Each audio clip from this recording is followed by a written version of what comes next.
Ang una kong napansin mga bro, itong rubber. Yung dati kasi may baso dito, may baso siya. Ito rubber na. So maganda naman kasi yung Gentry na Supremo ko kasi tumutukod dito yung cover na lata, yung panakabaso niya. So dito tumutukod kaya nayoyopi. So yan, bagong look ng Supremo Gen 4 version 4 na to mga bro. So ito na, parang sa Skygo at saka Rose, pero mas malalaki lang tong pinaka ano nya, rubber nya, kung ikumpara mo sa mga Rose at saka Skygo. Tapos itong susian mga bro, wala na yung shutter key nya, yung lock dito. Yon ang naiba sa Supremo. Tapos yung patayan ng headlight dito wala na rin, nakarekta na yung ilaw side light, hindi mo na siya mapapatay. So required naman yan sa LTO mga bro, kaya siguro tinanggal na nila. Tapos ang napansin ko pa mga bro, yung bosina nya. Kasi yung isa kong Supremo, malaki ang bosina. Ang bosina ngayon nito ano na lang, pang Mio, maliit. Yan o, kung ikukumpara mo sa dating Supremo ko na nauna. Tapos yung cover ng makina mga bro, kulay itim na rin. Ito kulay itim na rin, dating ano to, gray. Yung sticker nya mga bro, na iba na rin.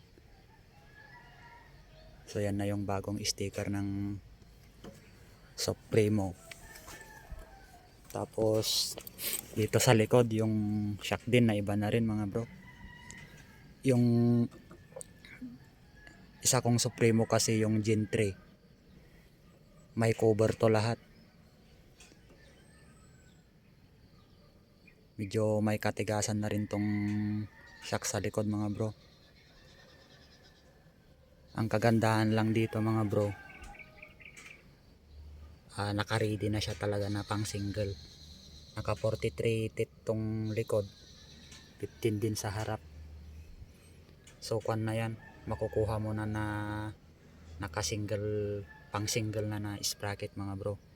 Hindi katulad nung nabili natin na nauna na naka 52 teeth, naka pang sidecar talaga. Pero may kasama ring sprocket to na 52, pero ito na yung nakasalpak talaga. May ganito na rin siya mga bro, parang sa sniper, may bakal na siya na ganyan. Pero may kasama pa ring pang sidecar na sprocket mga bro, tsaka kadena, tsaka yung shock din dito may kasama rin. Ano pa ba, yan mga bro, kulay itim na rin to. Tapos dun pala sa ano, may tambotso, hindi na siya stainless or chrome, black na siya. Tsaka ito, balak kong palitan to mga bro, kasi medyo kahit may katigasan na rin yung shock sa likod, tsaka sa harap may katigasan na rin mga bro. Talagang nakadesign na na pang sidecar. So yun lang mga bro, mga naiba sa Supremo natin. Sticker, yung kulay din dito, black na rin to. Yun lang mga bro. Ride safe sa ating lahat. Salamat sa inyong panonood mga bro. Hanggang sa muli.